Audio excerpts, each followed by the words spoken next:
2003-41வது ஒரு ஏற்றம் ப்ளஸ் கியூவை காவும் ஆரை ஏஐ உடைய திண்ம உலோகக் கோளம் ஒன்று உருவில் காட்டப்படுகின்றவாறு ஆரை பிஐ உடைய ஒரு தனியாக்கிய உலோகக் கோள ஓட்டினுள்ளே ஒரு மையமாக வைக்கப்பட்டுள்ளது. திண்ம கோளத்தின் மின் அழுத்தம். திண்ம உலோக கோளத்தின் மேற்பரப்பில் ப்ளஸ் கியூ இருக்கி இது இந்த உலோக கோள ஓட்டின் உள் மேற்பரப்பில் மைனஸ் கியூ ஏற்றத்தை தூண்டும். வெளிமேற்பரப்பில் அதே அளவான ப்ளஸ் கியூ ஏற்றம் தூண்டப்படும். ஏன் இது நடுநிலையானது. ஆக இங்கே திண்ம கோளத்தின் மின்னழுத்தம். திண்ம கோளத்தின் மேற்பரப்பு எடுத்துக்கொள்வோம். அந்த மேற்பரப்பில் ஒரு புள்ளியில் அழுத்தம் எதால் வரும்ண்டா திண்ம உலோக கோளத்தின் மேற்பரப்பில் காணப்படுகின்ற ப்ளஸ் கியூவினாலும் ஏனைய தூண்டப்பட்ட இரண்டு ஏற்றங்களினாலும் வந்தாலும் அவை இரண்டும் ப்ளஸ் மைனஸ் நியூட்ரல் ஆகிடும். அதாவது என்ன சொல்ல வரண்டா விளைவுலாக அதாவது புற ஓடு எந்தவித மின்னேற்றமும் படலை, ஏற்றங்கள் இல்லாதது போல தான். ஆக இதிலிருந்து எந்த ஒரு மின்னழுத்தமும் எங்கள் திண்ம கோளத்துக்கு வராது. இந்த புற ஓடு இது புவித்தெடுப்பு செய்யப்பட்டிருந்தால் என்ன நடந்திருக்கும்? இந்த ப்ளஸ் கியூ ஏற்றத்தால் மைனஸ் கியூ ஏற்றம் தூண்டப்பட்டிருக்கும். அதன் காரணமாக ப்ளஸ் கியூ பிரிந்து வெளிமேற்பரப்புக்கு சென்று அதிலிருந்து எல்லாமே புவித்தொடுப்பின் வழியாக கீழே போக மைனஸ் கியூ மாத்திரம் வைத்திருக்கப்படும். ஆக இந்த சந்தர்ப்பத்தில் வெளியோடு மைனஸ் கியூ ஏற்றத்தினால மின்னேற்றப்படும். இந்த சந்தர்ப்பத்துக்கு மாத்திரம் நாங்கள் என்ன செய்யணும்? விக்கு இந்த ப்ளஸ் கியூவும் மைனஸ் கியூ ரெண்டுமே தாக்கம் செலுத்தும், வியை ஏற்படுத்தும். ஆக நாங்கள் இங்கே பார்க்க வேண்டும் ப்ளஸ் கியூங்கிற திண்மக்கோள ஓட்டில் வைக்கப்பட்ட ஏற்றத்தின் காரணமாக மாத்திரம் என்ன செய்யும்? மின்னழுத்த வேறுபாடு உருவாக்கப்படும். ஆக மின்னழுத்த வேறுபாட்டுக்கான சமன்பாடு 1/4πε0 Q ஓவர் திண்ம கோளத்தின் மேற்பரப்பில் காணப்படுவதால் மேற்பரப்பின் ஆரை அந்த திண்ம கோளத்தின் ஆரை ஏ என்று வரும். ஆக முதலாவது ஆன்சர் இது ப்ளஸ் ஏற்றம்ங்கிறதால ப்ளஸ் அழுத்தமாக வரும். இதில் புவித்தொடுப்பு செய்யப்பட்டால் இப்படி உள் மேற்பரப்பில் இருக்கிற அழுத்தத்துக்கான நிறுவல் நாங்கள் ஏற்கனவே ஒரு எம்சிக்குள்ளே பார்த்துருக்கோம். நீங்கள் தொடர்ந்து கண்டினியூஸாக பார்த்துட்டு வந்தீங்கன்னா விளங்கும். அடுத்த வினா 2004-45 இங்கே காணப்படும் மின்னேற்ற பரம்பல் பற்றிய பின்வரும் கூற்றுக்களை கருதுக. ஏ அடைத்த மேற்பரப்பு S1க்கு குறுக்கே மின்புல கோடுகள் செல்வதில்லை. S1 எங்க? S1 என்றது இந்த மேற்பரப்பு. இந்த மேற்பரப்பில் பார்ப்போம் +2Q + 2Q மொத்தம் +4 and -4. ஆக +4 -4 ரெண்டுமே சேர்ந்து பூஜ்ஜியமாகிடும். ஆக மொத்த உள்ளுக்கு காணப்படுற தேறிய மின்னேற்றங்கள் 0. ஆக தேறிய மின்பாயம் அப்போ 0. ஏன்? ஏற்றங்கள் 0. ஆனால் ஆக இங்கே மின்புல கோடுகள் வருவதோ போவதோ விளைவுலாக காணப்படாது. ஆனால் விளைவுலாகத்தான் காணப்படாது. அதாவது +2Q என்றால் +2க்கு சமனான மின்புல கோடுகள் +2க்கு அதே மாதிரி வெளியாக மைனஸுக்கு சமனான மின்புல கோடுகள் வந்து சேரும். ஆக வந்து சேர்றதும் போகிறதுமான மின்புல கோடுகள் சமனான அளவில் காணப்படும். ஆனால் மின்புல கோடுகள் செல்வதே இல்லை என்று செல்வது பிழையானது. ஆக ஏ கூற்று பிழையானது. அடுத்தது பி கூற்றை பார்ப்போம். மின்னேற்றம் +3Q காரணமாக உண்டாகும் மொத்த மின்பாயம் அதில் இருக்கும் ஏனைய ஏற்றங்களை சார்ந்திருப்பதில்லை. இது நேரடியாக உண்மை. ஏன்? ஒரு குறிப்பிட்ட புள்ளி ஏற்றத்தின் மூலமாக உருவாகின்ற பாய அடர்த்தியானது அது வேறு எந்த ஏற்றங்களையும் சார்ந்திருக்காது. இதால் உருவாக்கப்படுற புலங்கள் அளவு அது வேறு எந்த இதுலையும் டிபெண்ட் ஆகிக்காது. இந்த புலத்திர பருமனில் தான் டிபெண்ட் ஆகி இருக்கும். அப்போ பி கூற்று சரியானது. மூன்றாவது கூற்று அடைத்த மேற்பரப்பு S2வினூடாக உள்ள தேறிய மின்பாயம் 0 அன்று. பார்ப்போம் அடைத்த மேற்பரப்பில் உள்ள தேறிய மின்பாயத்தை பார்ப்போம். மொத்தமாக இருக்கிற ப்ளஸ் ஏற்றங்களை பார்ப்போம். +2 +2 +3 அப்போ மொத்தம் +7. மறையேற்றங்கள் -4 -3 -1 ஆக -8. ஆக விளைவுலாக மறையேற்றங்கள் ஒரு Q காணப்படும். ஆக தேறிய மின்பாயம் 0 அன்று என்ற கூற்று சரி. 2005-50வது ஏற்றம் +Qஐ உடைய நிலைத்த துணிக்கைக்கு அண்மையில் செல்லும் ஏற்றம் +Qஐ உடைய வேறொரு துணிக்கை Xஇன் பாதையில் உருவில் காணப்படுகின்றது. துணிக்கை எக்ஸ் ஆனது பாதை ஏபி வழியே ஏயிலிருந்து சென்ற தூரம் டி. ஏயிலிருந்து சென்ற தூரம் டியுடன் அதன் கதி வியின் மாறலை மிகச்சிறந்த முறையில் வகை குறிக்கும் வரைவு. இதில் பாருங்க ப்ளஸ் கியூ ஏற்றம் ஒன்று காணப்படுகிறது. இது ஏல ப்ளஸ் கியூ ஏற்றம் ஒன்று காணப்படுகிறது. இது ரெண்டும் நேரான ஏற்றங்கள் என்றதால் ஒன்றை ஒன்று தள்ளும். ஆக இதில் ஒரு குறிப்பிட்ட வேகத்தோட இந்த ப்ளஸ் ஸ்மால் கியூ ஆனது எரியப்படுகிறது. ஆக வேகம் ஒன்று காணப்படுகிறது.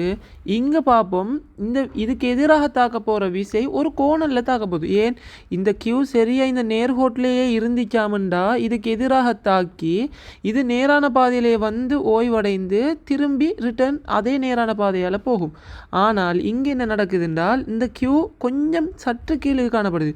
இப்போ நான் இந்த இணைக்கிற கோட்டை நான் ரெண்டு ஏற்றங்களை இணைக்கிற கோட்டைக்கு இருந்தேன்டா எஃப் ஆனது சரியாக கிடையாக தாக்காமல் ஒரு குறிப்பிட்ட கோணத்தோட தாக்கும். இதன் காரணமாக வேகம் வந்துட்டு ஒரு குறிப்பிட்ட வேகத்தோட போகுது. இந்த வேகத்தை எதிர்க்கிறதுக்கு எஃப்ன்ற ஒரு பிரித்த கூறு தொழிற்படும். அதே போல் இந்த ப்ளஸ் கியூட பயணத்தை மாற்றுற விதத்தில் எஃப், உதாரணமாக நான் தாக்குற விசை எஃப்னு எடுத்தேன்னா கிடையாக பிரிப்படுத்தால் இதை தீட்டான்னு எடுக்கன் எஃப் கொஸ் தீட்டா. நிலைக்குத்தாக பிரிப்படுத்தனா எஃப் சைன் தீட்டா. ஆக இந்த எஃப் சைன் தீட்டா என்ன செய்ய போதோ இந்த ஏற்றத்தை மேல், அதாவது கியூ ப்ளஸ் கேபிட்டல் கியூ ஏற்றத்தை விலத்தி பி என்ற புள்ளியை நோக்கி நகர்த்த போகுது இந்த விசை காரணமாக. இதே போல் இந்த எஃப் கொஸ் தீட்டா என்ற விசை என்ன செய்ய போதோ இந்த ப்ளஸ் கியூ இந்த வேகத்தை குறைச்சி வேகத்தை குறைக்க போகுது. ஏன் எதிர்த்து தாக்க போகுது. இப்போ பார்த்தோம்னா இங்கே ஒரு குறிப்பிட்ட கட்டத்துக்கு பிறகு, அதாவது ப்ளஸ் கியூட இதே சரி நிலைக்குத்தாக வரையப்பட்ட கோட்டிக்கு கிட்ட வந்ததுக்கு பின்னால் இப்போ எஃப் ஆனது எப்படி தொழிற்படும், மேல் நோக்கிய திசையில் மாத்திரம் தொழிற்படும். இந்த நேரத்தில் இந்த வேகம் வந்துட்டு முன்னோக்கி காணப்படும். அந்த வேகத்தால் அது இயங்குறது மேல் நோக்கியாக மாற்றப்படும். ஆக இப்பொழுது விசை எஃப் நிலைக்குத்தாக மேல் நோக்கி மாத்திரம் காணப்படும்.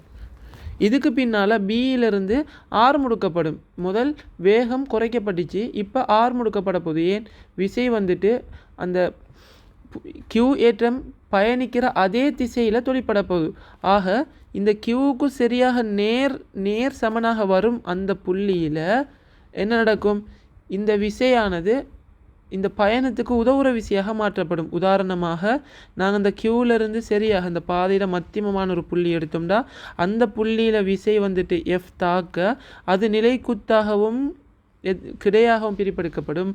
ஆனால் கியூவுக்கு நிலைக்குத்தாக எடுக்கிற இந்த புள்ளியில் நாங்கள் பிரிப்பெடுக்க தேவையில்லை. ஏன்னா நிலைக்குத்தாகத்தான் அது தாக்கும். கிடையாக எந்த ஒரு விசை நிலைக்குத்தாக மாத்திரம் முழு விசையும் தாக்க போகுது. அதுக்கு பின்னால் பாருங்கள் ப்ளஸ் எஃப் ஆனது வந்துட்டு எப்படி, இப்போ ப்ளஸ் கியூவிலேருந்து நாங்கள் ஒரு கோடு ஒன்று வரைவோம். இப்போ இந்த இடத்துல ஏற்றம் இருந்தேன்டா அதுக்கு இந்த திசையில் தாக்க போகுது. அப்போ இதுக்கு பிரிப்படுத்தோம்னா நிலைக்குத்தாகவும் கிடையாக வாரது என்ன செய்ய போகுது, அதில் பயண வேகத்தை என்ன செய்யும், கூட்டும், அதிகரிக்கும். நிலைக்குத்தாக வாரது என்ன செய்யும், அதில் பயண பாதையை வளைவாக்கும். இதே போல் இன்னும் பிஏ திசையை நோக்கி போக போக அப்போ வேகத்தை அதாவது விசை வந்துட்டு விசையில் பெருமானம் குறைவடைந்து, இப்போ பார்ப்போம் இங்கே வந்துட்டு கொஸ் தீட்டாட பெருமானத்தை விட இங்கே தீட்டாட பெருமானம் குறையும். இது தூரம் கூட தீட்டாட பெருமானம் இன்னும் குறைய போகுது. ஆக கொஸ் தீட்டாட பெருமானம் குறைஞ்சா எஃப் வந்துட்டு கிடையாக பிரிப்படுத்து இதில் ஆர் முடுகளுக்கு உதவுற எஃப் ஆனது அதிகரிக்கப்படுகிறது. ஆக எங்களுக்கு தெரியும் அப்போ கிராஃப் எப்படி வருமெண்டா இந்த கியூ நிலைக்குத்து தானத்தை அடையும் வரைக்கும் இது வேகத்தை குறைக்கிற, அதாவது எதிர் திசையில் விசை பிரிப்பொண்டு நடக்கும். ஆக விசை குறைவடையும், வேகம் குறைவடையும், அமர்முடுகள் அடையும். அதுக்கு பின்னால் வேகம் இந்த சந்தர்ப்பத்துக்கு நிலைக்குத்து கோட்டை அடைந்ததுக்கு அப்பால் இந்த வி அதிகரிக்கும். ஏன் விசையின் திசை மற்ற பக்கத்துக்கு மாற்றப்படுகிறது. ஆக இதை காட்டுற கிராஃப் என்ன, வேகம் மாறா வேகம் கிராஃப் இல்லை, வேகம் குறைஞ்சி கூற கிராஃப் 3 வரலாம், 4 வரலாம், 5 நேர்கோட்டு வரைவு வராது. முதலாவது வேகம் அதிகரித்து கூடலை, குறைவடைந்து கூடுகுது. ஆக இதில் 3வது 4வது கிராஃபில் ஏன் எது வரும், 3வதா 4வதா? இங்கே இந்த வேகம் வந்துட்டு 0க்கு போகுதா அல்லது 0 அடையாமல் ஒரு குறிப்பிட்ட வேகம் வரைக்கும் குறைஞ்சிட்டு போகுதா? இப்போ இந்த கேள்வி ஒன்று காணப்படுது. இதில் பயணப்பாதையில் வந்துட்டு வேகம் 0 அடைந்திருந்தால் என்ன நடந்திருக்கும்? இதுக்கு பின்னால் இது நேர்கோட்டு வழியே தான் இயங்கியிருக்கும். ஏன்?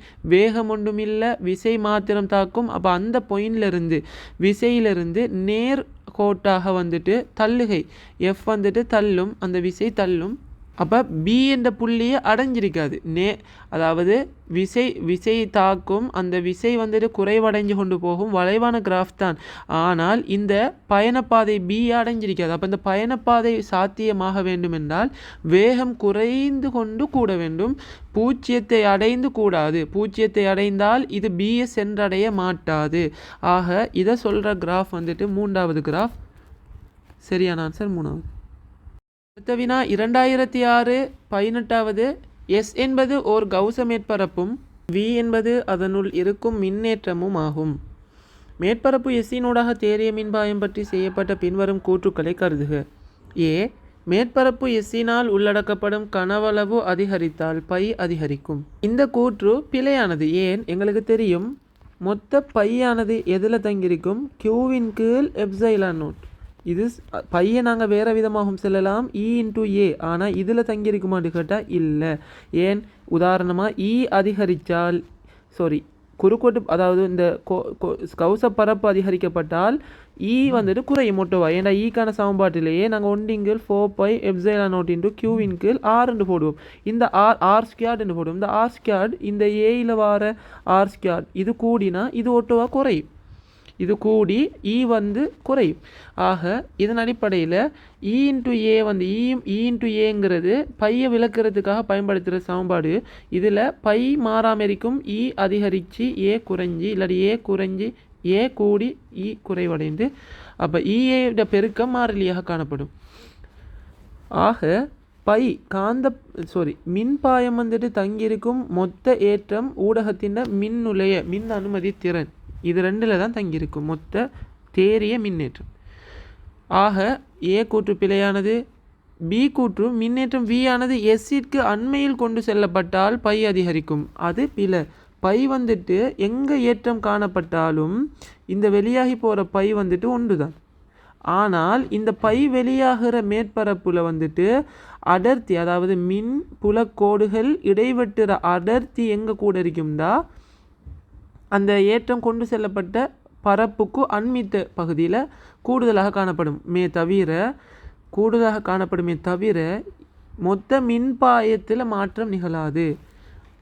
மொத்த மின்பாயம் அதே அளவு தான். சி கூற்று மேற்பரப்பு எஸ்ஸின் வடிவம் மாற்றப்பட்டாலும் பை மாறாமல் இருக்கும். இந்த கூற்று சரியானது. ஏன்? மேற்பரப்பு எஸ்ஸின் வடிவம் மாற்றப்பட்டாலும் அப்போ வடிவத்தில் தங்கி இல்லைன்னு சொல்கிறாரு, பை மாறாமல் இருக்கும். ஆக இந்த கூற்று சரி, பி பிழை. ஆன்சர் 3வது. 2006 26 ஆரை கேபிட்டல் ஆரை உடைய ஒரு மெல்லிய கடத்தும் வளையத்தின் மீது மின்னேற்றம் Q சீராக பரம்பியுள்ளது. P என்பது வளையத்தின் தளத்திற்கு செங்குத்தாக அதன் மையத்தினூடாக செல்லும் அச்சில் உள்ள ஒரு புள்ளியாகும். புள்ளி Pயில் உள்ள மின் அழுத்தத்தை தருவது. ஆக எங்களுக்கு தெரியும் மின் அழுத்தம் Q ஏற்றம் இந்த வளையத்தில் பரப்பப்பட்டிருக்குது. ஆக வளையத்தில் பரப்பப்பட்டால் இந்த புள்ளி Pயில் மின்னழுத்தம் எப்படி உருவாக்கப்படும்? உதாரணம், அந்த வளையத்தில் அலகு நீளத்தை எடுப்போம். இந்த அலகு நீளத்தை இருக்கிற இந்த Q டேஸ் ஆனது எப்படி தூரத்தில் காணப்படும்? இந்த வளையத்திலேருந்து Pக்கு வரையப்படுற நேர்கோடு. ஆக இது விளைவுலாக இப்படி ஒவ்வொரு அலகு ஏற்றத்துக்கும் நாங்கள் இப்படி கோட்டை நாங்கள் கீறணும்டா இது ஒரு கூம்பு வடிவிலான ஒரு வடிவத்தை பெறும். சரி, ஆக நான் இப்போ கீறப்போகிறேன். ஒரு கூம்பு வடிவானது, இது மையம்,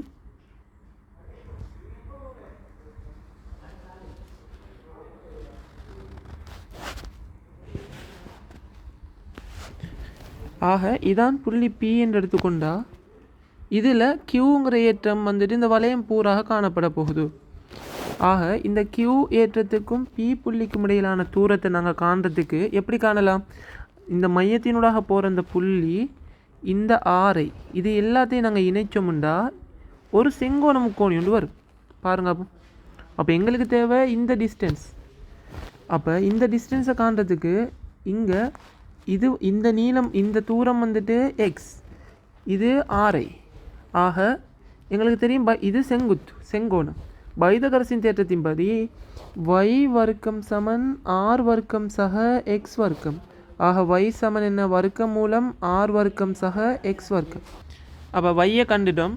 இப்போ நாங்கள் பார்ப்போம், இப்போ இந்த வளையத்தில் இருக்கிற Q இது ஒவ்வொரு அலகாக கண்டு அந்த அலகு ஏற்றத்தால் பீயில் காணப்படுற ஒவ்வொரு அலகு அழுத்தங்களையும் கண்டு கூட்டுறதும் உண்டு தான்.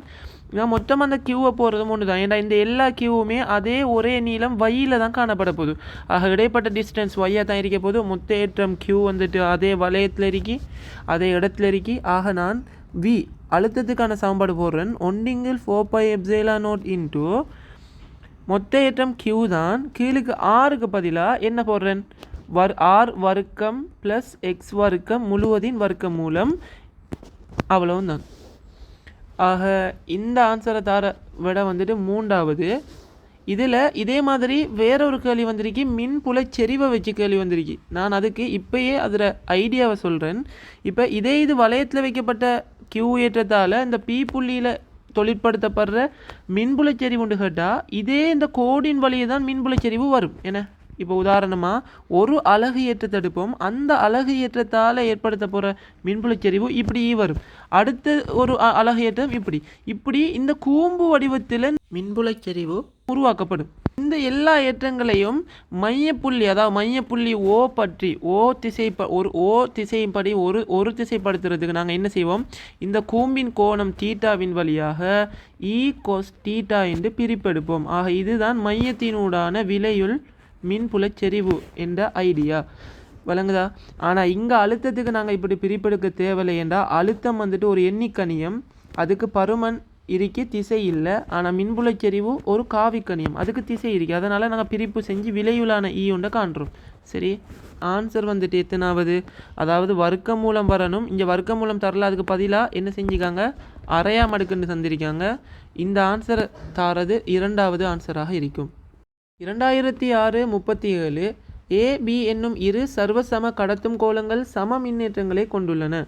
இரு கோளங்களும் அவற்றுக்கிடையே உள்ள இடைத்தூரம் விட்டத்திலும் பார்க்க மிகப்பெரியதாக இருக்கத்தக்கதாக வேறாக்கி வைக்கப்பட்டுள்ளன. அவற்றுக்கிடையே தாக்குகின்ற நிலைமின் விசை எஃப் ஆகும். இப்போது மின்னேற்றாத 3வது சர்வசம கடத்தும் கோளம் ஒன்று முதலில் ஏயிலும் இரண்டாவதாக பியிலும் தொடச் செய்யப்பட்டு பின்னர் அகற்றப்படுகின்றது. ஏயிற்கும் பியிற்கும் இடையே தாக்கும் விசையின் புதிய பெருமானம். ஆக சம மின்னேற்றங்கள் ஏற்கனவே காவுதாம், ஏ கோளம் பி கோளம். ஆக நாங்கள் எடுப்போம் அதை கியூ ஏற்றம் என்று எடுப்போம். ஆக கியூ ஏற்றம் இதில் காவுது. இந்த சந்தர்ப்பத்தில் விசை தொழிற்படுது. ஆக இங்கே இந்த விசைக்கான சமன்பாடு எஃப் நேர்வி சமன் கியூ அறிக்கும். இப்போது மின்னேற்றாத 3வது சர்வசம கடத்தும் கோளம், இன்னொரு கோளம் ஒன்று கொண்டு வராங்க. அதுவும் சர்வசம அதே கனவள உடையது. ஆக ஏற்ற பரப்பளவுகள் சமனாகும் வரைக்கும் என்ன செய்யும், ஏற்றம் பரிமாறப்படும். உதாரணமாக ஏ கியூ இருக்கின்றா, ஏ டச் பண்ணுற நேரம் கியூ 2ஆக பிரிந்து Q/2 என்று பிரிந்து வழங்கப்படும். ஆக இந்த கோளத்தை என்ன செய்கிறாங்க, முதல்ல ஏயில் போய் டச் பண்ணுறாங்க, தொட்டுறாங்க. அப்போ அந்த டைமில் இந்த ஏட வந்துட்டு ஏற்றம் Q/2ஆக மாற்றப்படும். பேலன்ஸ் Q/2 புதிய கோளத்துக்கு வழங்கப்பட்டு இப்போ என்ன செய்கிறாங்கன்னா மீண்டும் இதே இந்த Q/2 பெற்றுக்கொண்ட அதோட இந்த பியை போய் டச் பண்ணுறாங்க. இப்போ மொத்தமாக என்ன, Q + Q/2 ஆக 3Q/2 என்ற மொத்த ஏற்றம் சமனாக பங்கிடப்பட போகுது. ஆக என்ன செய்யும், விக்கு Q/4 3Q/4 என்ற ஏற்றமும், அதாவது இதில் அரைவாசிண்டா 3Q/4. ஆக பிக்கு 3Q/4 என்ற ஏற்றமும் இறுதியாக பெறப்படும். வழங்குதா. ஆக ஏற்கனவே இப்போ நாங்கள் பார்ப்போம், ஏற்கனவே விசைக்கான சமன்பாடு எஃப் நேர்வி சமன் கியூ தர கியூ 2Q நேர்வி சமன், ஏன் 2 ஏற்றங்களை பெருக்கிற டைம். இப்போ வந்துட்டு விசை நேர்வி சமன் Q/2 இன்ட்டு 3Q/4. ஏன் நான் இந்த நேர்வி சமன் தொடர்பு எடுக்கேன், அதாவது எஃப் சமன் 1/4πε0 இன்ட்டு கியூவின் கீழ் r² கூட்டால இடைத்தூரத்தை மாற்றலை, 4πε0 மாறிலி. ஆகவே எஃப் நேர்வி சமன் Q1 Q2 என்று வரப்போகுது. ரைட். அப்போ அதை வச்சு நான் அடுத்த இந்த 2 சமன்பாட்டையும் இப்போ சுருக்கினேன்டா இங்கே வரப்போகிற புது எஃப் வந்துட்டு F1 எடுப்போம். F1 கீழ் F சமன் என்னென்று வரும்? ஆக மொத்தமாக பெருக்கினா 3Q வர்க்கத்தின் கீழ் 8 அதன் கீழ் Q வர்க்கம். ஆக Q வர்க்கம் போயிடும். F1 சமன் 3F/8 என்ற ஆன்சர். ஆக இந்த விடையை தரது 4வது. அடுத்த வினா 2007-16 உருவில் ஓர் கடத்தும் கோளோடு காணப்படுகின்றது. ஒரு புள்ளி மின்னேற்றம் +Q ஆனது ஓட்டின் மையத்தில் வைக்கப்பட்டு ஓட்டிற்கு -Q மின்னேற்றம் கொடுக்கப்படுகின்றது. ஆக இதுக்கு -Q மின்னேற்றம் வழங்கப்படுகின்றது. இறுதியில் ஓட்டில் என்ன ஏற்றங்கள் காணப்படும் என்று கேட்காங்க. இது நாங்கள் ஏற்கனவே இதே மாதிரி கேள்விகள் பார்த்திருக்கிறோம். இப்போ பார்ப்போம். +Q ஏற்றம் தூண்டப்படுகிறது. அதுக்கு சர்வ சமனான உள்ளுக்கு +Q ஏற்றம் வைக்கப்படுற டைமில் இந்த மேற்பரப்பில் -Q ஏற்றம் அதுக்கு சர்வ சமனாக தூண்டப்படும். ஏன் இதிலிருந்து வெளியாகிற மின்புல கோடுகள் எல்லாமே இந்த வெளி கோள ஓட்டின் உள்மேற்பரப்பை இடைமறிக்கும். ஆக -Qவை இது கட்டாயம் தூண்டியே தீரும். ஆக இது நடுநிலையான ஒரு கோளாக இருந்திருந்தால் -Qக்கு சர்வ சமனான +Q ஏற்றப்பட்டிருக்கும். ஆனால் இங்கு -q என்ற ஏற்றம் வழங்கப்பட்ட ஒரு மேற்பரப்பாக காணப்படுது. ஆக விளைவுலாக மேற்பரப்பில் எப்படி காணப்படும்? இந்த 2 கூட்டுத்தொகையும் விளைவாக காணப்படும். ஆக +Q -Q இதன் விளையுள் ஏற்றம் தான் மேற்பரப்பில் காணப்படும். ஆக உள்பரப்பில் +-Q ஏற்றம் தூண்டப்பட்டிருக்கும். ஆக பார்ப்போம். முதலாவது கூற்று உள்மேற்பரப்பு மீது 0 மின்னேற்றமும். ஆக இது வராது. உள்மேற்பரப்பு மீது -Q மின்னேற்றம் q அல்ல, வராது. மூன்றாவது கூற்று உள்மேற்பரப்பு மீது -Q மின்னேற்றமும் வெளிமேற்பரப்பு மீது -Q+Q என்ற மின்னேற்றமும் காணப்படும். ஆக உள்மேற்பரப்பில் -Q நம்ம வந்த மாதிரி. அப்போ மூன்றாவது ஆன்சர் தான் விட. நாலாவது ஆன்சர் +Q ஒன்று வருது இல்லை. ஐந்தாவது ஆன்சர் -Q Q/2 வராது. -Q மாத்திரம் தூண்டப்படும். ஆக ஆன்சர் மூன்றாவது. அடுத்த வினா 2007-46 உருவில் காணப்படுகின்றவாறு +Q1 -Q2 என்னும் இரு புள்ளி மின்னேற்றங்கள் வைக்கப்பட்டுள்ளன. விளையுள் மின்புலச் செறிவு 0 இருக்கத்தக்க புள்ளியானது. அப்போ விளையுள் மின்னேற்றம் 0 இருக்கத்தக்க புள்ளியானது முதலாவது Q1 = Q2 எனின் A ஆகும். மின்புலச் செறிவு என்றா தெரியும். க்கு திசை இருக்கு, பருமனும் இருக்கு. இப்போ இதில்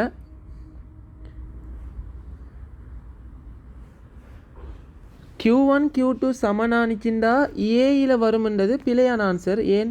இப்போ Q1 Q2 பருமன் சமன், ஆனால் Q1க்கான டிஸ்டன்ஸ் Q2 விட கூட. ஆக Q1 மூலமாக வர Q1 என்றது மிச்சம் குறைவாக இருக்கும் Q2 விட. ஆனால் ஆப்போசிட் சைடில் வரும், அது சரி. ஆக முதலாவது விட வர சாத்தியம் இல்லை. Q1 ஆனது பருமனில் பெரிதாகவும் Q2 சின்னதாகவும் காணப்பட்டால் இதுக்கு சாத்தியம் இருக்கு. ஏன்? அதாவது ஈயில் வந்துட்டு Q1 ஆனது இந்த சந்தர்ப்பத்தில் Q1க்கு நம்ம Qவின் கீழ் R வர்க்கம் என்று போடுவோம். இதுக்கு Qவின் கீழ் R வர்க்கம். இப்போ ஒட்டோவா தெரியும் Q2 வந்துட்டு ஏக்கு அருகில் காணப்படுகின்றது. ஆக மிச்சம் குறைவு, அதனால் Q2 பெரிதாக காணப்படும். ஆனால் இங்கே R2 பெரிது தான். ஆனால் அதற்கு ஏற்றாற்போல் Q1 ஆனது எப்படி பெரிதாக காணப்படுகின்றது. Q1 பெரிது என்பதபடியால் அது கம்பன்சேட் ஆகி EQ வந்துட்டு இதே பெருமானத்துக்கு பெரியதாக காணப்பட இயலும். ஆக இரண்டாவது கூற்று சரி. மூன்றாவது கூற்று வரவே வராது, அது தெரியும். ஏன்? Q ஏற்கனவே R1 கூடுதற்றால் EQ குறையும். அதே போல் இப்போ Q1 குறைய காணப்பட்டுச்சுண்டா இன்னும் நன்றாக குறைய போகுது. அதே போல் இங்கே Q2 கூடண்டு தராரு. Q2 கூடண்டா இது இன்னும் EA அதிகமாக காணப்படும். சமநிலை சாத்தியம் இல்லை. இங்கே ஏண்ட புள்ளி எடுத்தோம்டா ஏயில் வந்துட்டு ஒரு +1 கூலம் மின்னேற்றத்தை வச்சோம்டா அது Q கவரும். அப்போ கவர்ச்சியினால் Q1 ஒரு திசையில் தாக்கும். Q1 வந்துட்டு Q2 கவரும், அதனால் ஒரு விசை தாக்கும். இப்போ Q1ங்கிற விசை எப்படி தாக்கும்? தள்ளுகை விசை எதிர். ஆக ஒன்றுக்கொன்று எதிரான திசைகள் பெறப்படும். ஆனால் பியில் வைக்கப்பட்டது என்ற பாயிண்ட் வரவே வராது. ஏன்? பியில் வைக்கப்படுற நேரம் Q1 தள்ளுகை விசை ஏற்படுத்தும் +1 கூலோம் மீது. Q2 என்ன செய்யும்? ஒரு கவர்ச்சி விசை ஏற்படுத்தும். இதுக்கு எப்பயும் விலையில் விசை இருந்து கொண்டே இருக்கும். ஒன்றை ஒன்று எதிர்க்கும் வகையில் விசை தாக்காது. ஆகவே 2 விசைகளின் கீழ் ஒரு பொருள் சமநிலையில் இருக்கணும்னா அந்த 2 விசைகளும் ஒரே நேர்கோட்டில் தாக்க வேண்டும், பருமனில் சமனாக இருக்க வேண்டும். ஆக இது ரெண்டையும் பூர்த்தி செய்வது இரண்டாவது ஆன்சர். ஏனைய ஆன்சர் ஒன்றும் வராது. அடுத்தது 2752 பருமன் 400 உடைய ஒரு சீர் மின்புலம் உருவில் காணப்படுகின்ற திசையில் தாக்குகின்றது. VA VB என்பன முறையே AB என்னும் புள்ளிகளில் உள்ள மின் அழுத்தங்கள். ஆக இது VA, இது VB, பியில் இருக்கிற அழுத்தம். ஏனின் VB மைனஸ் VA ஆனது. ஆக அழுத்த வேறுபாட்டை கேட்காங்க. இங்கே இடைப்பட்ட தூரம் 2 புள்ளிகளுக்கும் இடைப்பட்ட தூரம் டெல்டா D தந்திருக்காங்க. எங்கள்கிட்ட கேட்காங்க டெல்டா Vயை கேட்குறாங்க. ஆக ஈயும் தரப்பட்டிக்குது. ஆக இதுக்கான தொடர்பு என்ன? E சமன் டெல்டா V/D. இதில் ஈட பருமன் வந்துட்டு எத்தனை? 400 என்று வரும். ஆனால் இங்கே ஒரு பிரச்சனை, மின்புலச் செறிவு ஒரு குறிப்பிட்ட ஆங்கிள் கோணத்தில் தாக்குது. தீட்டா 60 பாகைங்கிற கோணம். எங்களுக்கு தெரியும் இதில் ஏற்றம் வந்துட்டு மின் அழுத்த வேறுபாடு நம்ம காண்ற தளத்துக்கு நாங்கள் இந்த ஈயை வந்துட்டு பிரிப்பெடுக்கணும். ஆக E cos θ போடணும். E cos θ. ஆக E cos θ தான் டெல்டா V/D என்ற பெருமானத்தை தரும். ஆக டெல்டா V தான் கேட்டிக்காங்க. ED cos θ. E வந்துட்டு 400, D 0.03, cos θ cos 60. cos 60 தெரியும், அரை. சுருக்கினோம்டா 2 0 3 ஆகிடும். 4 12 அரைவாசி 6 வோல்டேஜாக காணப்படும். ஆனால் இங்கே A ப்ளஸ் அண்மித்து காணப்படுகின்ற இந்த பகுதியில் அழுத்தம் ப்ளஸ் B அண்மித்த அழுத்தம் மைனஸ். ஆக VB மைனஸ் VA என்று தார நேரம் விலையுள் பெருமானம் மறை பெருமானத்தில் வரும். ஆக இங்கே வோல்டேஜ் மறை 6 வோல்டேஜ். எங்களுக்கு தெரியும் மின்புலம் போகுதுண்டா இது செறிவு கூடிய திசையிலிருந்து செறிவு குறைந்த மறையேற்ற திசையை நோக்கி, அதாவது ப்ளஸ் ஏற்றத்திலிருந்து மறையேற்றத்தை நோக்கித்தான் மின்புல கோடுகள் நோக்கி பயணிக்கும். ஆக இது ப்ளஸ் செறிவு கூடின பரப்பு. ஆக நாங்கள் பிரிப்பெடுக்கிற டைமில் எப்படி வரப்போதோ இந்த மின்புல கோடுகள் கிடையாக வர டைமில் இப்போ இங்கே A பகுதி மின்புல செறிவு கூடினது, அழுத்தம் கூடினது. B அழுத்தம் குறைந்த பகுதி, அழுத்தம் கூடிய பகுதி. அழுத்தம் குறைந்ததிலிருந்து அழுத்தம் கூடியதை கழிச்சோம்னா விலையுள் மறை அழுத்தத்தில் வரும். ஆக ஆன்சர் முதலாவது. அடுத்த வினா 2760. ஒரு நிலை மின்னேற்றம் +Q உடைய மிகச்சிறிய கோளம் ஒன்று ஈர்ப்பின் கீழ் T=0 வழியினூடாக விழத் தொடங்குகின்றது. கோளம் முடிவு வேகத்தை அடைந்த பின்னர் மாறா பருமனை உடைய ஒரு நிலைக்குத்தாக மேல் நோக்கிய மின்புலம் பிரயோகிக்கப்படுகின்றது. கோளம் அதன் இயக்க திசையை மாற்றி சிறிது நேரத்திற்கு பிறகு மின்புலம் அகற்றப்படுகின்றது. அப்போ கோளத்தின் வேகம் V T உடன் மாறுவதை மிகச்சிறந்த முறையில் வகை குறிப்பது. சரி, நாங்கள் இந்த சொல்லிக்கிற சந்தர்ப்பத்தை கவனிப்போம். முதலாவது, இங்கே ஒரு கோளம், இது mg திணிவை உடையது. இதில் வழித்தடை விசை காணப்படும். ஆக வழித்தடை விசை காரணமாக அது முடிவு வேகத்தை அடைந்துள்ள ஒரு கோளமாக காணப்படுகிறது. வழித்தடை விசை எங்களுக்கு தெரியும் 6π/VR நீட்டாக்கு நேர்விகித சமன். ஆக இல்லை நாங்கள் 6π நீட்டா இதெல்லாம் விடுவோம், V/R. அப்போ ஆரையும் விடுவோம். இது ஒரே ஒரு கோளம். ஆக விசையானது வழித்தடை விசையானது வேகத்துக்கு நேர்விகித சமனாக காணப்படும். சரி, இப்போ இந்த பொருள் வந்துட்டு முதலாவது என்ன செல்லப்பட்டிக்கு ஈர்ப்பின் கீழ் T=0 வழியினூடாக விழத் தொடங்குகின்றது. ஆக T=0 கிராஃபில் வந்துட்டு எப்படி வரும்? இப்போ நாங்கள் VT கிராஃபை வரைய போகிறோம். t சமன் 0ல் வந்துட்டு u சமன் 0, ஆரம்ப வேகம் 0. ஆக எங்களுக்கு தெரியும் v நேர்விகை சமன் f. ஆக ஆரம்ப வேகம் 0 தான், ஆரம்ப தடை விசையும் 0. ஆக ஆரம்பத்தில் mgங்கிற விசை காரணமான g ஆர்முடுகள் காரணமாக என்ன செய்யும், பந்து அந்த கோலம் விழத் தொடங்கும். அதுக்கு பின்னால் எங்களுக்கு தெரியும் தடை விசை வேகம் அதிகரிக்க அதிகரிக்க, விசை காரணமாக வேகம் அதிகரிக்கும், வேகம் அதிகரிக்க அதிகரிக்க தடை விசை f ஆனது அதிகரிக்கும். ஆக இதன் காரணமாக mg மொத்த திணிவு மைனஸ் தாக்குகின்ற தடை விசை சமன் இந்த விலையில் விசை தான் MA உருவாக்கப் போகின்றது, ஆர்முடுகளை உருவாக்கப் போகின்றது. ஆக இதில் படிப்படியாக வேகம் கூட கூட F விசை கூடும். F விசை கூட கூட இந்த விலையில் விசை குறைவடைந்து ஆர்முடுகள பெருமானம் குறைவடையும். ஆக ஆரம்பத்தில் ஆர்முடுகளோட பயணிக்கிறது அந்த ஆர்முடுகள் குறைவடையும் ஆர்முடுகளாக காணப்படும். ஆகவே VT கிராஃப்ட படித்திறன் என்னத்தை தரும், ஆர்முடுகளை தரும். இந்த ஆர்முடுகள் படிப்படியாக குறையும் வரைஃபுண்டால் இந்த வளைவான வரைஃபு குறைந்து எந்த அளவுக்கு F ஆனது mgக்கு சமனாகும் புள்ளியில் விலையுள் விசை தாக்கப்படாது. ஆக அதன் காரணமாக ஆர்முடுகள் 0. அதன் பின்னர் இந்த கோலமானது சீரான வேகத்துடன் இயங்கும். ஆக இந்த சந்தர்ப்பத்தை தான் சொல்கிற முடிவு வேகத்தை கோலம் அடைந்துள்ளது என்று. இந்த விஷயத்தை நாங்கள் ப்ராப்பர்ட்டிஸ் ஆஃப் மேட்டரில் விரிவாக பார்ப்போம். முதலாவது சந்தர்ப்பத்தை நாங்கள் பார்த்துட்டோம். இப்போ என்ன செய்கிறாங்க, இந்த கோலம் வந்துட்டு ஒரு மின்புலம் உள்ள பிரதேசத்தில் போகுது அல்லது மின்புலத்தை இவங்க செலுத்துகிறாங்க. இது நேரேற்றப்பட்ட ஒரு கோலம் என்றபடியால் மின்புலம் கீழிருந்து மேல் நோக்கி செலுத்தப்படுகிறது என்று சொல்லப்பட்டிருக்குது. அதனால் இது உணர்ற FQ விசை மின் விசை வந்துட்டு மேல் நோக்கி காணப்படும், மின்புலத்தின் திசை வழியே காணப்படும். ஆகவே FQ, இந்த FQங்கிற விசை காரணமாக இது இப்போ இந்த கோலமானது சீரான வேகம் முடிவு வேகம் ஒன்றோட பயணிச்சுட்டு வருது. ஆர்முடுகள் 0 காணப்பட்டது. இப்போ எக்ஸ்ட்ராவாக FQங்கிற விசை தாக்குறதால இந்த வேகத்துக்கு எதிராக விசை ஒன்று தொழிற்படும். ஆகவே இந்த வேகம் படிப்படியாக குறைக்கப்பட்டு இறுதியில் வேகம் 0 அடையும். ஆக இந்த FQ ஆனது இந்த கோலத்தை அமர்முடுக்கும். அமர்முடுக்கி வேகம் 0 அடைந்து கேள்வியில் சொல்லப்படுது இந்த விசையானது எப்படிப்பட்ட விசை என்றா கேள்வியில் சொல்லப்பட்டிருக்குது பாருங்க. இது இந்த பருமனையுடைய மேல் நோக்கிய கோலம் அதன் இயக்க திசையை மாற்றி சிறிது நேரத்திற்கு பின்னர், இந்த வசனம் தான் முக்கியமானது.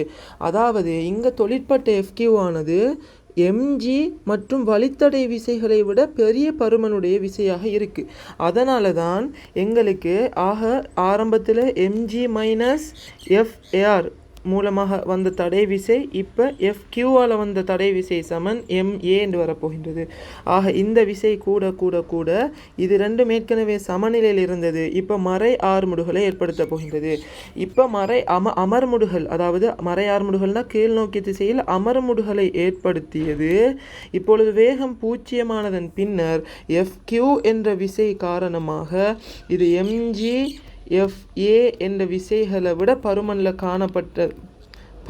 கூடியது, mg FAங்கிற விசைகளை விட பருமனில் கூடியது என்பதனால் இந்த விலையில் விசை மேல் நோக்கி தொழிற்பட்டு பந்து இப்போ மேல் நோக்கிய இயக்கத்தின் போது கீழ் நோக்கி வழித்தடை விசை வரப்போகின்றது. ஆக இப்போ மேல் நோக்கிய விசை FQவிலிருந்து mg FA என்ற விசைகள் கழிக்கப்பட போகின்றன. ஆக இதன் விளைவாக இப்போ கிராஃப் வந்துட்டு ஏற்கனவே எங்களுக்கு தெரியும் 0 அடைஞ்சிட்டு 0 அடைந்த கிராஃபானது மேலும் எதிர் திசையில், அதாவது நாங்கள் இயக்கத்தை கீழ் நோக்கி திசையில் ப்ளஸ் என்று எடுத்தோம். ஆனால் இப்போ பந்து 0 அடைஞ்சு இப்போ பந்து மேல் நோக்கி இயங்க ஆரம்பிக்க போகுது FQ என்ற விசை காரணமாக.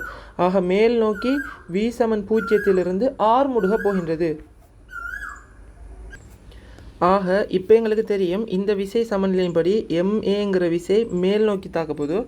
ஆக மேல் நோக்கி ஒரு ஆர்முடுகள் ஆக எதிர் திசையில் -V என்று செல்வோம். நாங்கள் ஏற்கனவே கருதிய திசைக்கு எதிர் திசையில் ஆர்முடுகள்னால் அது அமர்முடுகள். ஆக கிராஃப் வந்தது தொடர்ந்து வேகம் என்ன செய்யும், எதிர் திசையில் அதிகரிச்சுட்டு போகும். இந்த அதிகரிப்பு சீரானதாக இருக்குமான்னு கேட்டால் இல்லை. ஏன், FQ என்ற விசையும் தாக்க போதோ அடுத்தது FA வழி மூலமான தடை விசை வந்துட்டு மாறிக்கொண்டு போகும். ஏன், இப்போ புதுசாக வேகம் அதிகரித்து கொண்டு போக போதோ. ஆக ஆர்முடுகளே மாறுது. அதாவது வி அதிகரிக்க அதிகரிக்க ஏ அதிகரிக்கும். ஏ அதிகரித்தா எஃப்கியூ விலையில் விசை குறைஞ்சு கொண்டு போக இந்த குறைவு வந்துட்டு ஆர்முடுகள குறைவு என்றதுனால ஆர்முடுகளே மாறுறதுங்கிறதால கட்டாயமாக விடி கிராஃப் வந்துட்டு வளைவான கிராஃபாகவே வரும். ஆகவே இந்த துண்டு வளைந்த கிராஃபாக வரும். இந்த துண்டு ஏன் வளைந்த கிராஃபாக வருதுன்னு சொன்னால் எங்களுக்கு தெரியும். இப்போ மேல் நோக்கி மீண்டும் மாறி இயங்குகிற டைமில் u=0 எஃப்கியூ காரணமாக அதிகரிக்கும் வேகம். அப்போ அதிகரிக்க வி அதிகரிக்க அந்த வி அதிகரிப்பதன் காரணமாக எஃப்ஏ வழித்தடை விசை அதிகரிக்கும். அந்த அதிகரிக்க வழித்தடை விசை விலையுள் விசை என்ன செய்ய போதும் குறைக்கப்போது. அதனால் ஆர்முடுகள் குறைக்கப்படும். ஆக இங்கே ஆர்முடுகள் குறைக்கப்படும், ஆனால் வேகம் அதிகரிப்பு ஏற்படும். ஆக எதிர் திசையில் வேகம் அதிகரிக்கப்பட ஆனால் ஆர்முடுகள் குறைக்கப்படும். இந்த படித்திறன் என்ன செய்யும் குறைக்கப்படும். இந்த படித்திறனுங்கிறது பாருங்க, இந்த படித்திறன் குறைக்கப்படுற கிராஃப்ங்கிறது இந்த வளைவான கிராஃப். ஆக அதனால தான் கிராஃப் இந்த வளைவு இப்படி வரும். அதாவது இன்னும் சொல்ல போனால் இந்த கிராஃபை நீங்கள் திருப்பி பார்த்தீங்கன்னா இதுவும் ஒரு என்ன முடிவு வேகத்தை அடைய எத்தனைக்கும் ஒரு கிராஃப் தான் இது விளங்கும்னு நினைக்கிறேன். ஆனால் இதோட நிப்பாட்டுறாங்க. அந்த புலத்தை நிப்பாட்டின உடனே அதுக்கு பின்னால் மீண்டும் பழைய அது v=0 முடிவு வேகத்தை அடைய மீண்டும் போய் அதுக்கு பின்னால் மீண்டும் பழைய மாதிரி கீழ் நோக்கி விழ ஆரம்பித்து நேர்த்திசையில் கீழ் நோக்கி விழ ஆரம்பித்து முடிவு வேகத்தை அடையும் பழைய முடிவு வேகத்தை. இதான் இந்த கிராஃபில் விளக்கம். பின்னால் பார்ப்போம். இந்த வேகம் குறைவடைகின்ற துண்டு வளைந்த கிராஃபாக வந்து ஆக எதிர் திசைக்கு புறமாற்றதன் பின்னர் இந்த எஃப்கியூ ஆனது விடுவிக்கப்படுகின்றது. ஆக எஃப்கியூ விடுவிக்கப்பட்டாச்சு. ஆக மீண்டும் இந்த கோலமானது என்ன செய்ய போது u=0 அது பெற்றுக்கொண்ட வேகத்திலிருந்து u=0 அடையும். ஏன் இப்போ இந்த பொருள் வந்துட்டு ஒரு குறிப்பிட்ட வேகத்தை அடைஞ்சிருக்கும் எஃப்கியூ காரணமாக ஒரு ஆர்முடுகள் தொழிற்பட்டு விலையுலாக. ஆக இந்த எம்ஜி கீழ் நோக்கி தாக்கியிருக்கும் எஃப்ஏ இதன் காரணமாக ஒரு வேகத்தை அடைஞ்சிக்கும். அந்த வேகம் பூஜ்ஜியமாகிற பூஜ்ஜியமாகும் ஒரு புள்ளியில் மீண்டும் திருப்பி அந்த புள்ளி எதிர் திசையில் போன அந்த வேகம் பூஜ்ஜியம் அடையும் மீண்டும். இப்பொழுது பூஜ்ஜியம் அடைஞ்சதுக்கு பின்னால் ஏற்கனவே நாங்கள் கருதிய கீழ் நோக்கிய திசை வழியே வேகம் பூஜ்ஜியத்திலிருந்து அதிகரிக்க போகுது. அந்த அதிகரிப்பானது எப்படி அமைய போகுதுண்டா அதில் எம்ஜி காரணமாக எதிரில் தாக்குறதுல எஃப்ஏங்கிற வழித்தடை விசை காரணமாக. ஆக இந்த எம்ஜி மைனஸ் எஃப்ஏ என்ற விளைவுலாக எம்ஜி மைனஸ் எஃப்ஏ என்ற விலையில் மீண்டும் ஆர்முடுகளை ஏற்படுத்த போது இந்த ஆர்முடுகள் வந்துட்டு ஒரு வளைவான கிராஃபாக இருக்க போது. இது நாங்கள் ஏற்கனவே விவரித்த அதே கிராஃப். ஏன் இதில் அதாவது வேகமானது படிப்படியாக பூஜ்ஜியத்திலிருந்து அதிகரிக்க விலையுள் விசையானது குறைவடையும். விலையுள் விசை குறைவடையுதுண்டா ஆர்முடுகள் குறைவடையும். ஆர்முடுகள் குறைவடைவதற்கான கிராஃப் வந்துட்டு எங்களுக்கு தெரியும். எது இந்த வளைவு. ஆக மீண்டும் அதே வளைவு பெறப்படும். எங்களுக்கு தெரியும் இந்த கோலத்தின் முடிவு வேகம் எஃப் ஆனது அதில் எம்ஜிக்கு சமனாகும். இந்த புள்ளி தான் முடிவு வேகம் பெறப்படுகின்ற புள்ளி. ஆக இந்த எஃப் ஆனது 6πvr நீட்டால் தங்கியிருக்கும். இந்த 6πvr நீட்டா மாறிலி 6π மாறிலி ஆறும் அதே கோலம் தான். வேகம் வந்துட்டு முடிவு வேகமானது எம்ஜியோட பெருமானம் மாறாதுங்கிறதால அதே பழைய முடிவு வேகம் தான் பெறப்படும். சரி, அதே எம்ஜி என்றபடியால் எஃப் அதே எஃப் தான் சமனாக போகுது. முடிவு வேகமும் பழைய அதே முடிவு வேகம் தான் வரும். அதனால் கிராஃப் ஆனது எப்படி வரும்? ஏற்கனவே அது என்ன முடிவு வேகத்தை அடைஞ்சதோ அதே முடிவு வேகத்தை அடையும். இதான் இந்த கிராஃபில் விளக்கம். ஆன்சரை பார்ப்போம். பழைய அதே முடிவு வேகம்தான் வரும் என்றதை வச்சு நாங்கள் 3வது கிராஃப் 4வது கிராஃப் வெட்டேலும். வாரேண்டா 1 2 அல்லது 5. எங்களுக்கு தெரியும் இங்கே இயக்க திசையை புறமாற்றம் செய்கிறாங்க சிறிது நேரத்துக்கு. சிறிது நேரத்துக்கு புறமாற்றம் செய்கிறண்டா கட்டாயம் 1வது கிராஃப் வராது. ஏண்டா இதில் எல்லா வேகத்தின் திசையும் ஒரே திசையில் காணப்படுகின்றது. 1வது ஆன்சர் வராது. 2 அல்லது 5 ஆன்சர் தான் வரும். இதில் என்ன டிஃப்ரெண்ட் 2வது ஆன்சருக்கும் 5வது ஆன்சருக்கும்? 2வது ஆன்சரில் ஒரு வளைவாக காணப்படுகிறது இந்த கிராஃபோட அமர்முடுகும் துண்டு. இதில் நேர்கோடாக காணப்படுகிறது. எங்களுக்கு தெரியும் இங்கே வேகத்துக்கும் விசைக்கும் தொடர் கொண்டிருக்கிறதால, அதாவது வேகம் குறைவடைய விசை குறைவடையுது, அதிகரிக்க விசை அதிகரிக்குது. இங்கே விசையே மாறும்போது கட்டாயமாக விடி கிராஃப் வந்துட்டு வளைவான கிராஃபாகவே வரும். இதை வச்சே நாங்கள் 2வது கிராஃப் போடலும். ஆனால் இந்த கிராஃபில் உண்மைத்தன்மை நாங்கள் விவரிச்சிட்டோம். இதுக்கு ஆன்சராக பேத்தின 2வது.